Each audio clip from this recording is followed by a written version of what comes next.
This episode of Her Design, Her Story is brought to you by Royal Oak Floors, the original pioneers of engineered oak flooring in Australia.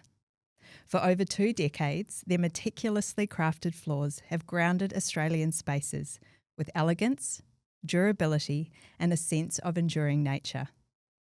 Royal Oak Floors believes every great space begins with a magnificent material. Discover their oak floor collection at royaloakfloors.com.au.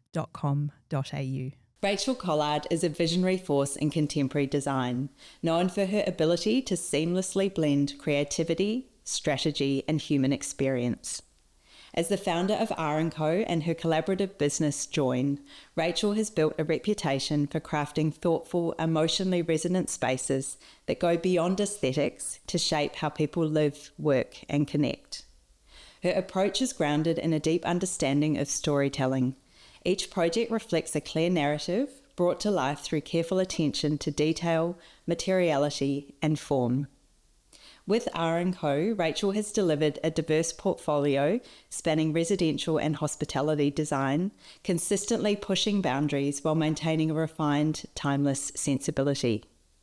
Through Join, she expands this vision further, creating opportunities for collaboration and connection within the design community. What sets Rachel apart is her commitment to purposeful design, spaces that not only look beautiful but feel meaningful and intuitive. Her work captures a balance of innovation and warmth, making her a leading voice in the evolving design landscape.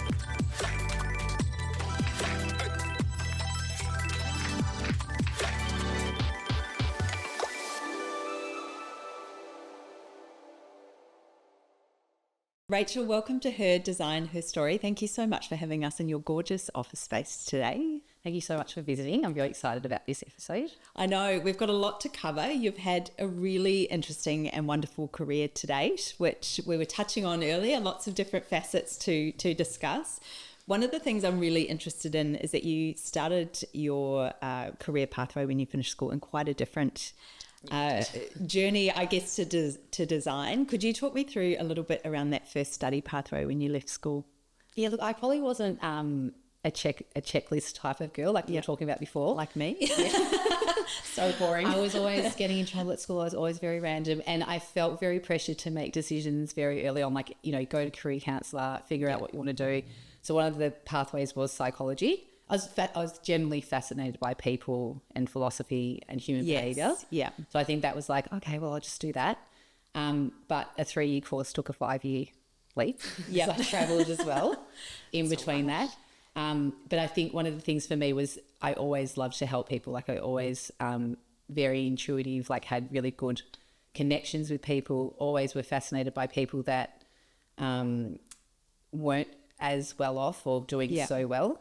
And so I guess after my psychology degree, I decided to go into like social work, so counselling for domestic violence women. Oh, wow. Sorry, for women in domestic violence, I should say. Yeah. So that was a really big step for me. I think, you know, I was quite young. I was like still 23 years of age. Yeah, quite an eye-opener. Yeah. Even though we know it's there, it's still, you know. And I think even back then, like we didn't really talk about it, right? Like it wasn't so much as it is now. And we, at the time, my partner and I decided to go to Queensland. So we're like, oh, let's just spontaneously go to Queensland because he had 6 months left of his degree to do. And I was like, well, I'm finished. I've graduated, so I'll go get a job up there.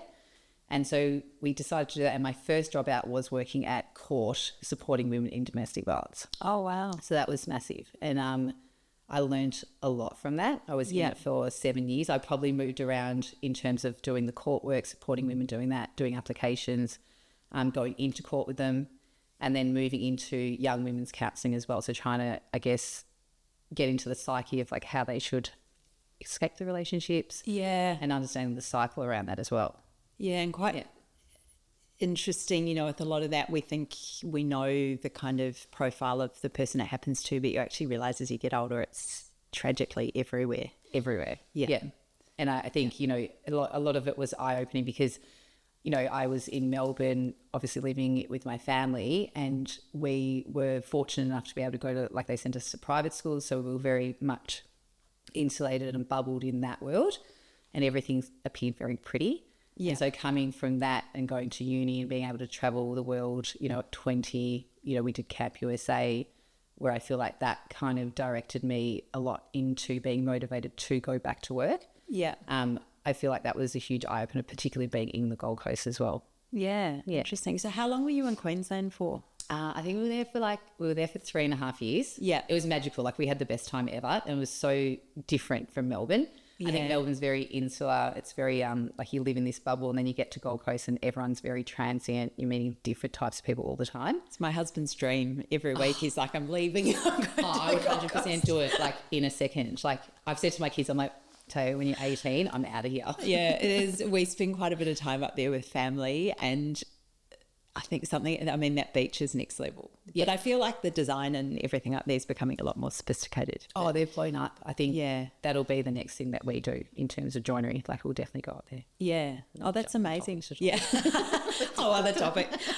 So in terms of moving into design, how did that, obviously you're working with quite specific women in the role you were doing, but there is an element of relationships and that sort of thing that can feed into design a little bit as well. What was that transition like for you? Yeah, I think it was definitely a slow process. Like, I think way back when I was always dabbling in interior design, if you can call it that. I used to switch my room around when I was like 13, 14, paint walls. I don't even know why my parents let me do it. And that was always something that interested me, and I'd get very I get a lot of adrenaline from that. Yeah. And then I think moving into psychology and then, doing that from 23 to 30, there was obviously a lot of burnout with that. Like, obviously the mental load that it would bring to me was like just extreme. And then I think we got married, and I was like, I want to start a family, which seems crazy now because I was 26 at the time. Yeah. So gross. Pros and cons though. Oh, yeah. I think. Yeah. But basically from that point, I think when I wanted to start my own family, I was like, I don't think I can actually do this. I don't want to have to raise a family or children and then still be in this, like, have all this stuff. It's very heavy. Yeah. I wanted to do something a bit lighter, a bit more fun. And I think I wouldn't take psychology back because I feel like that's one of the things that have probably led me to the success that I've had in interior design. Yeah. So when I was 30, I felt very old. I remember crying to my husband at the time going, I can't, like, I'm going to be the oldest person in the class. I can't believe I'm going back to study. I'll graduate when I'm like 32. That's freaking ridiculous. Like, I just remember thinking that's disgusting. And now looking back going, oh my God, that was the best decision And actually ever. a lot of people do. I find, like, someone was saying to me recently, they have their daughter studying design at RMIT, and she's gone from school and she's one of the youngest. They said there are a lot of, in an interesting way, and I think she's found it quite interesting having an array of people in her class, but a lot of people sort of find it after something else or move from a different degree. Yeah.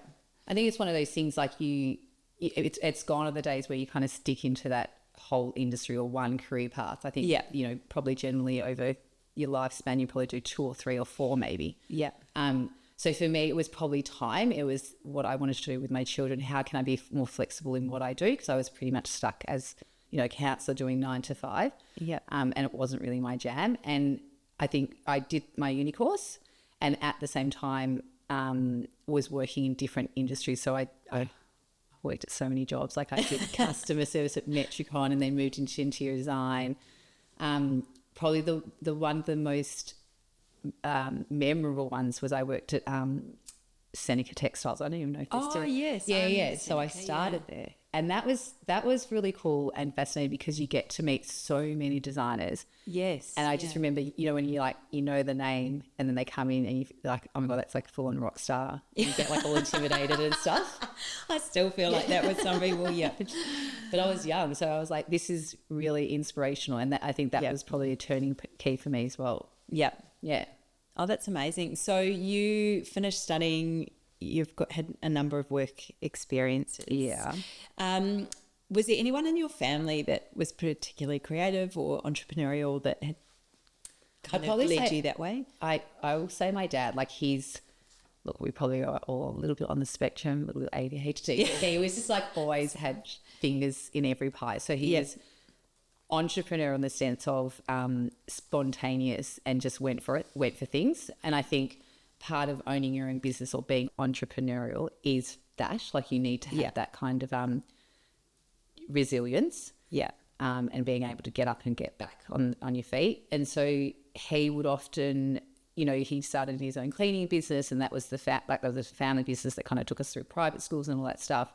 And then when he decided that wasn't working for him, he'd switch to something else. He was never a 9-to-5 type of person, but he was always interested in like buying properties and kind of securing that as well. So yeah, I think that was probably one of the things. And then he'd always come and be like, oh, look at this house. It's on the market for this much. Look at this floor plan. Like, how can we change the floor plan? So it was kind of always that stuff. So I'd probably say he was the biggest mentor for me without knowing at the time.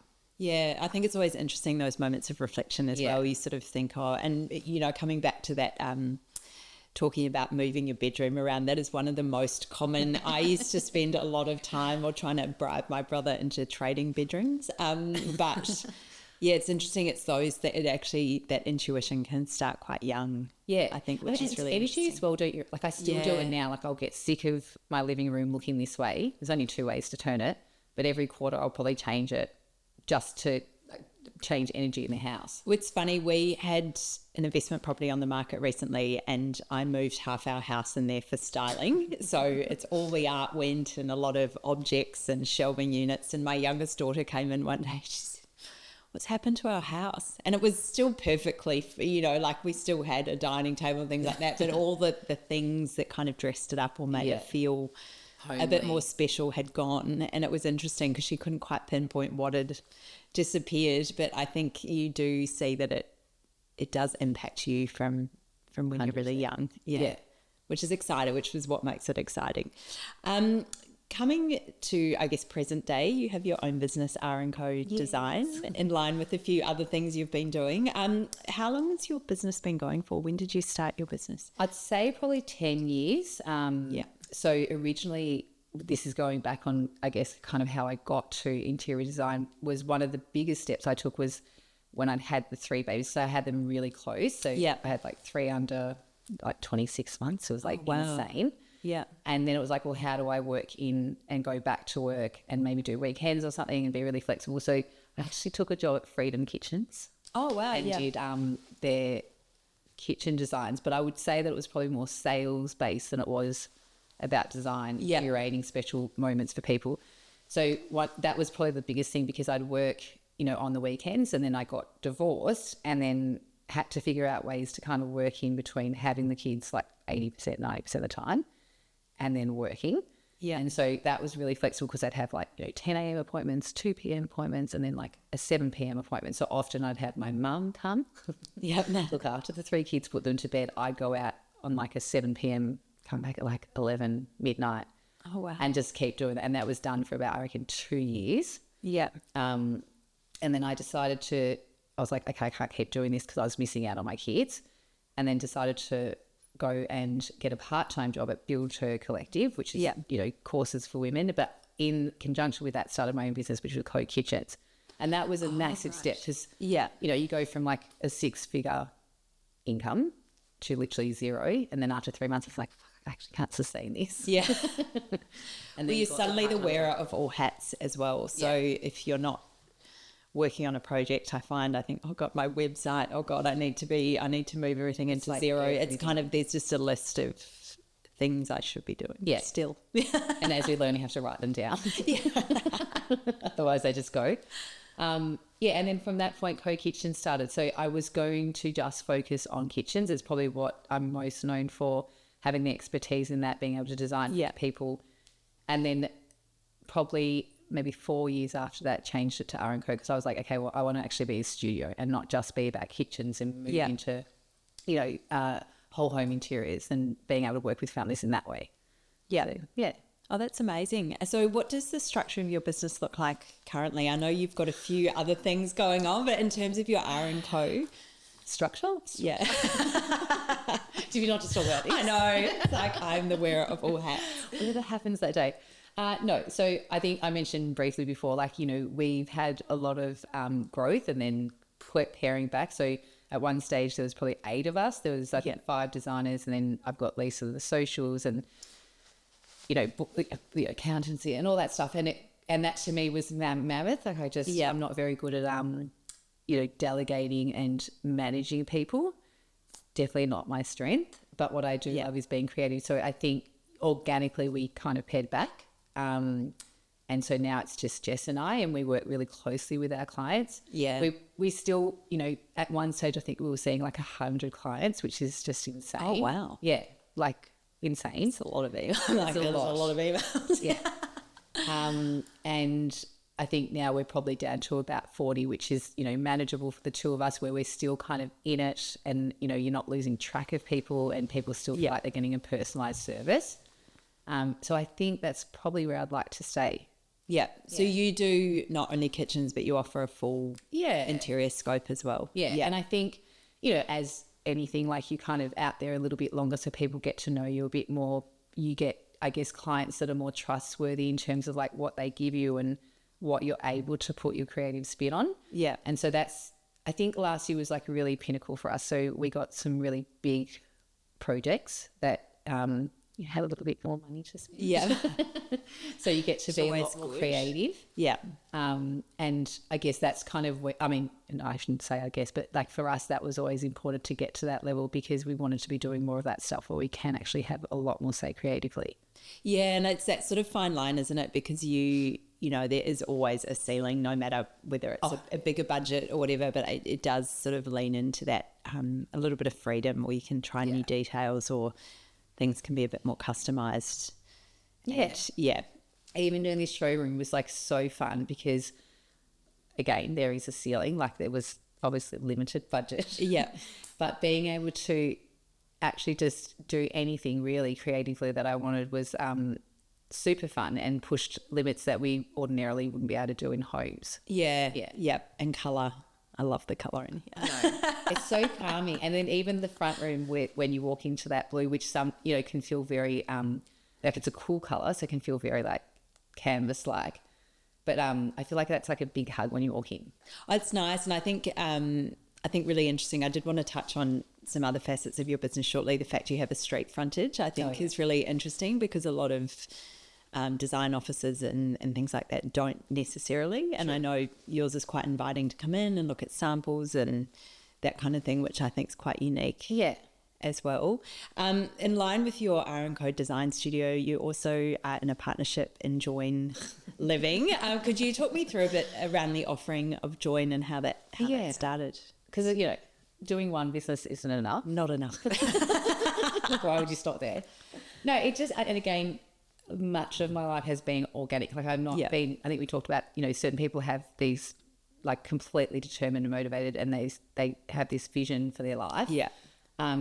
I'm very chaotic, and so everything's just happened organically. Like I'm very driven as well, but it just happens organically. So I feel like, you know, this particular joinery business was kind of presented to me by like an investor.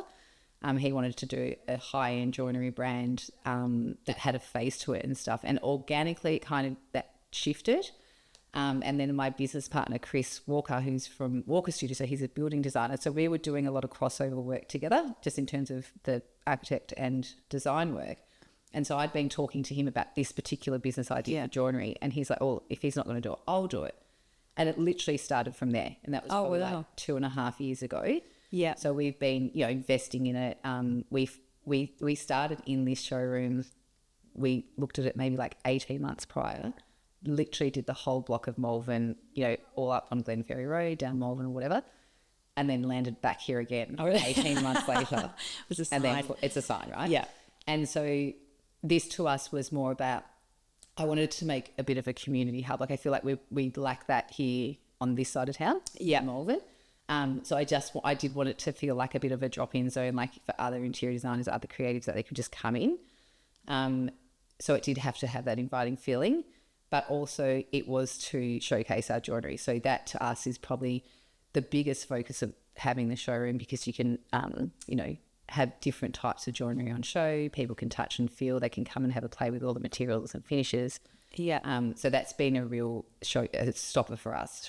So that's more like from a manufacturing side, because obviously joinery is such a big part of any project, and I find it frustrating sometimes. And from an interior sense, it's often, I've had a few building prices come back, and obviously the joinery and stone are packages that get their own line item. Yeah. And it's often the first thing that people look at to value manage, but I would say the most important. Yeah. So I get very defensive. It's so frustrating. And I think, that's probably what the difference in our offering, like, look, we're not reinventing the wheel, like joinery has been done forever. And there's different levels of joinery. We fit in the niche where it is that mid to high end range. And I think the niche part for us is that we're coming from an architectural interior designer and a builder perspective, because the installer that we have is a licensed builder. And so we can often value manage things in a way that doesn't take away from what the designer's done. Yeah, you're sort of directly involved as opposed to working with a consultant. Yeah. Yeah. And I guess, the added bonus is that, yes, it is like cheaper than what you get here ordinarily, but I think that's probably the main sticking point for me, is that we can offer that one-stop solution from, architecture, interior design and the joinery. Yeah, and I think also educating people in the different finishes. And I've just been going through a value management process recently with someone, and the joiner sort of made these big calls on stuff without consulting the whole team or the client particularly. So it's just kind of set us back a little bit, because we have to go through and work out what are those cost savings, and is that something that they're agreeing, because they didn't really understand what they were agreeing to. From that side of things. So I find it's an interesting. And I feel like if you can't talk, like often there's a miscommunication between builder and client, or they're not talking the same language. So I feel like even being able to talk to clients in that way when you're talking about joinery and having to value manage is so important to then getting the actual design that they want. Yeah, and it's often, clients often, if they're bringing in, an interior designer or an architect, it's that sense of, I don't know if authority is the right word, but where there is the specialist in that field. So it's kind of, having that trust process with them as well. So you work across a range of projects. Yeah. Is residential your kind of go-to? Yeah, it is actually. And I would love to do like commercial and hospitality, because I've had so much fun doing this. But it's just not, I don't think it's ever really come across my table. Yeah. It's been more high-end resi that we do, but then I still like looking after the little grandma that's just doing a little kitchen and stuff. We still, and Chris is very much the same as well. So we still do a variety of work. We're not, we don't discriminate. It is what we can do, so we do it. Well, I think that's part of it as well, isn't it? It can be a lot of the value in the work we do is seeing the joy for clients and improving their lives. And so my thing as well is, normally working across scales, it keeps it interesting. It does keep it interesting as well. And I think as well, like when we were talking about joinery, it's, don't you find it frustrating because your designer as well, like you get to the end and then you can't, like clients have lost their shit because they can't build it. Yeah. And so that's probably been one of the most satisfying things for us, because we can literally cut like pricing for joinery so significantly that it means they can actually do what they intended to do. Yeah, because it is hard, and then it becomes that time thing of how many joiners are we tendering to, and all of it. Time. Yeah. So I'm very excited about that business. Yeah, no, it's good. I think really clever and a unique offering in line with the design work that you're doing as well. Just really exciting. In line with that also, I know you've done lots of other interesting things, but you spent some time hosting Dream Homes Revealed on TV. How did that come about? Was that just another sort of organic pathway? Yeah. I'd say like probably one of the biggest things for me in terms of like how things have kind of eventuated for me in career-wise is that I don't say no a lot. Yeah. Which can be detrimental, but I think also kind of pushes you forward in life. Exactly. Whatever you're doing, right? Yeah. And so one of the things I think like in 2023, I was like, okay, right. Because I'm really shit at public speaking. I always used to like, I still do it actually. So at family gatherings, because we've got like hordes of family, they're like speech. And I'd literally hide under tables. I hated it. Yeah. Same. And I hate it. Particularly if it was about myself. Yes. Yeah. And then like you feel like you're on show, and I'm like, oh, this is really intimidating. And I was like, no, am I allowed to swear? Go for it. Like fuck it. Like public speaking is a really good skill to have. Yeah. I just have to see it as a skill. And so one of the things I said to Lisa, I was like, I just want to get that skill up and running. Like this up, that would be my focus. So I literally just put myself out there to everything. So I put my name down to like the home show in Melbourne. I'd put myself down for a couple of other things. So I did more kind of live talking. Yeah. Did that on stage and then somehow didn't lose the plot. I actually did it well. And then one of my girlfriends sent me the audition for Dream Homes Revealed. Yeah. Like, oh, good, I'll just do it. Yeah. And then literally got the call back to start season 2. Yeah. And I think, obviously just evolved from there and ended up doing 3 seasons with them. Oh, wow. Yeah. And it was fun because I got to meet so many builders, architects, other interior designers. Made a lot of connections doing that. So I think that was probably one of the biggest positives with that. Yeah, yeah. But it was just literally not saying no and just having the guts to put yourself out there and not being afraid. And I think we touched on that earlier, just that sort of idea of hitting a certain age. I don't know what you're talking about. But I think I used to be very worried about what people think or too scared to put myself out there. I didn't think I was good enough or, but you do get to that point. Not everyone, but I feel like that's been one of the joys for me is that sort of sense of connection and, everyone's got something valid to say, whether they realise it or not. Yeah. And I think at our point in life as well, everyone's done something, everyone's taken a different journey. Life has offered different things. I think that's what makes it really interesting. Yeah, I agree with you. And I think, do you know what, like for me, it's probably one of the biggest things is just like being authentic. So being authentic to your own story, to your own journey is probably the biggest difference between when you can blur the line between life and work. It's when you're having fun, right? So if you're staying authentic to the things that you love, I feel like then life generally is always just going to be great. Yeah. Because you do realise you get to that point where you're sort of, I'm in control of my own story. Yeah. So it's what you put in, you kind of get out of it. Yeah. And I do feel like as well, being able to follow your gut and your instinct, like what you talked about before, was when you're able to do that and follow the things that you're being told, like as in yourself. I do feel like you end up being where you need to be. Yeah. No, I think it's really interesting. Yeah. I think it's good. I was going to touch on, I guess, that element of reflection at where you're at now, those personal attributes that you feel have helped you. I think intuition, I think authenticity. I think that's like one of the key things, right? Because then you follow exactly what you're here to do. Yeah. How you get there. Sometimes, you do the 9 to 5 thing and you're like, I've had a gutful, or, even with me, the transitions between careers and whatnot, but everything was there to get me to where I need to be. Yeah. But age thing, I think it has so much to do with it, because you get to a point, like I think I hit 40, I was saying to you before, where I was just like, I actually don't give a fuck anymore. I know. It's quite liberating in a sense. So you think actually everyone's got their own thing going on. Yeah. No one at the end of the day actually really cares what anyone else is doing in a good way. But yeah, exactly. It's sort of about, am I feeling good about this? Am I motivated? Yeah. Am I inspired? Am I being my best self? I think that's and I think if you're always like as well, I've never been afraid to ask the question, because literally what is the worst that's going to happen is, no, it's a little bit embarrassing, but who really cares? Yeah. But it's literally, do you mean like I will ask, a CEO of something if I can do this, because I don't care. Like it's literally, it'll last for a second and no, and then it'll be done and over, the embarrassment's gone. Or they actually say yes and I can get what I'm actually asking for. Well, you realise a lot of people do get ahead by doing that, like there's so many people who are talented and things around. If you don't actively make that move, sometimes it's very easy to get missed. Yeah. And I think resilience as well, right? Like a lot of people like, not saying that, I've had hard moments in my life, but it's like, oh my God, I can't believe you've done that, or I can't believe you managed to push through that or whatever. But it's like, well, what's the alternative? Is, do you lie in a fetal position and not do something? Yeah.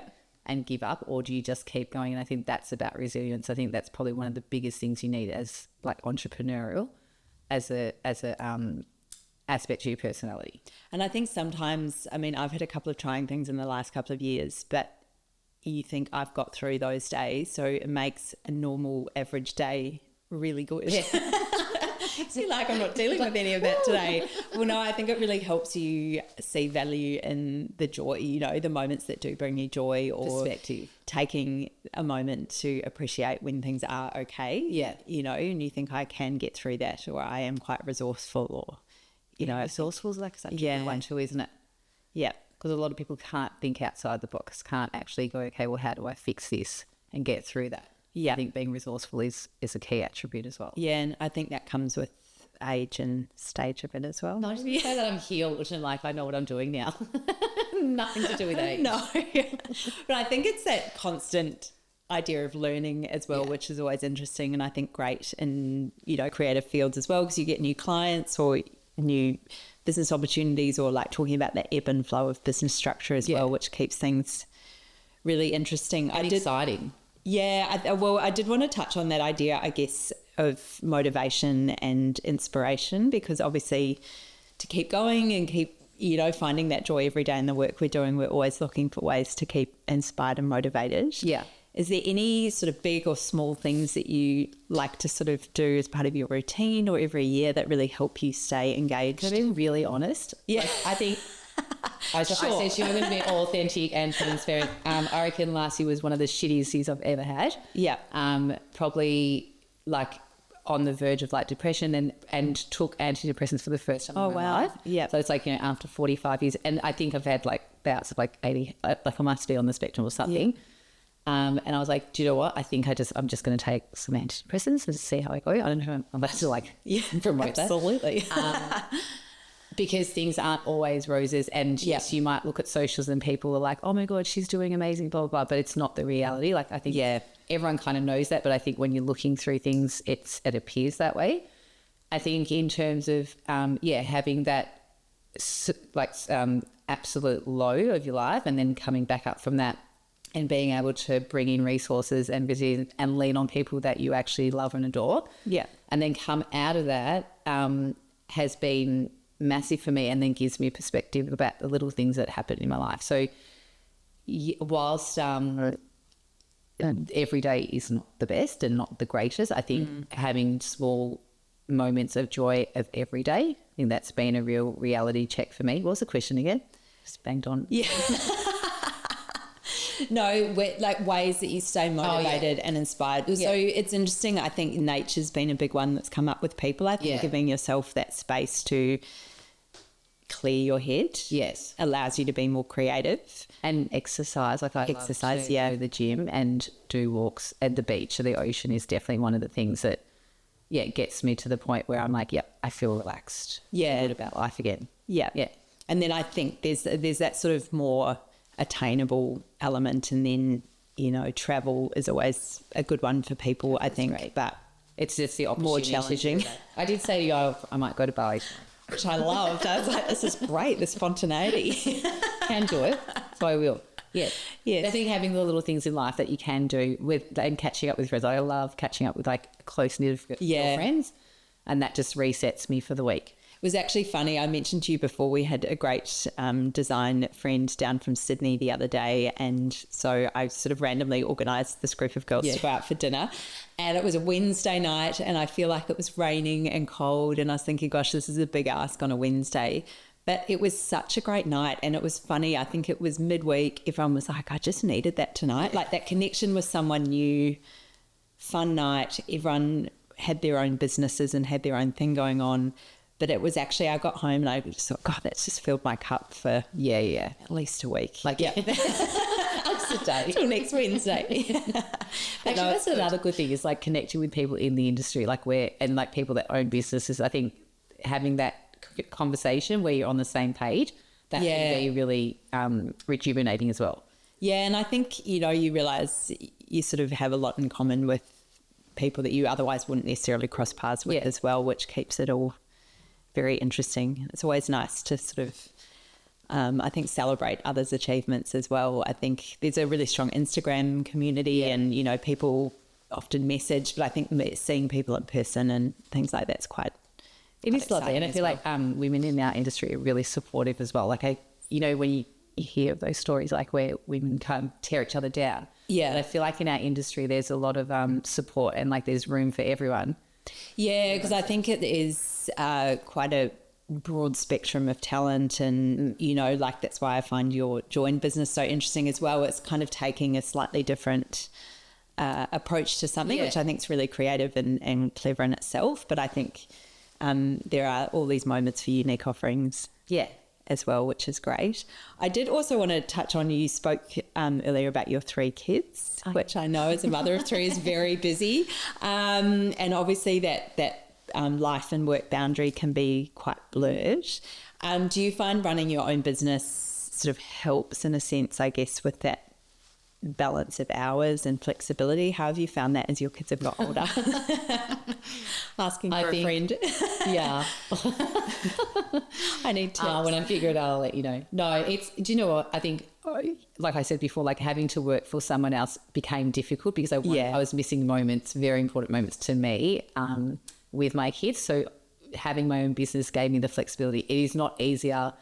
There's not less hours that I do. I probably do more hours now, but it's around schedules that I can work around with the kids. So for me, it's been hugely beneficial. And I think also that blend of like, your work is life and life is work type of thing, and being so passionate about what I do, it does blend into the kids because they're just like, they'll come to the office in between school and soccer and they're hanging out. They're around what we do at work. And I think that's probably a good way to blend it for me as well, where it feels it's all part and parcel of the same thing. Yeah, and I think really inspiring for kids. And, one of the great things with a creative output, I think, is that they can see the built form or the office or the, the work you're doing, which it's grit and the hard work. Yeah. I think that's a good place for kids to learn things as well. So Luca, my eldest, the 14-year-old, is coming to work with us in the joinery business. Oh, amazing. I don't know what he's going to do. And I'm not going to be his boss because he won't listen to me. But one of the things I will do is actually take him to China, because I reckon that would be super cool to be like, that's okay, well, this is what we do. We go see the suppliers. They talk Mandarin. Like, I think that's a really good way to expose him to like the work of life. I think also there's that element as well of whether it's in the same design, the same realm of business or not, but just showing your kids that you can really make a story for yourself. Yeah. Go out and follow your passion and intuition. It literally doesn't matter what it is. It's like, just do what you love. Because I think I've been very good in the past at talking about ideas and not seeing them through. So as I've got older, I finally feel quite pleased that I've had the confidence to see a few things through. Yeah. So it's nice to be able to share that with your children. Absolutely. A little bit as well. Yeah. Yeah. Before we wrap today, I wanted to jump into her edit and ask you a few tricky questions to wrap up the interview. Can you remember your first design-related purchase you ever made, like furniture or artwork? I told you these were the hardest questions for me because I don't have anything spectacular, but I remember, like, how I was saying back in the day when I was like changing rooms and stuff, I remember the first design item was from Freedom Furniture. This is the children's sketch. It was the clicker clacker lounge suite that went into a bed. Yes. Yeah. And I was like 14 and I had to save for it myself. That is literally the most embarrassing story ever. It's not amazing. No, it's quite endearing. It's good. Look, there are worse things you could have of myself. Yeah. So that's a good first purchase. And probably I don't do a lot of like furniture. We don't do like furniture styling and things like that. But probably one of the biggest, more recent things is like for doing the showroom. So we got to do that with Kat from Arch Melbourne, and she helped us curate the whole showroom. And so that was probably, one of the things that I'm really proud of. Yeah, no, it's beautiful. I'm really into all these burgundy colours. She's totally colour drenched. Yeah. No, I love it. It's always fun when you get to do a bit of that for yourself. Yeah. It's good.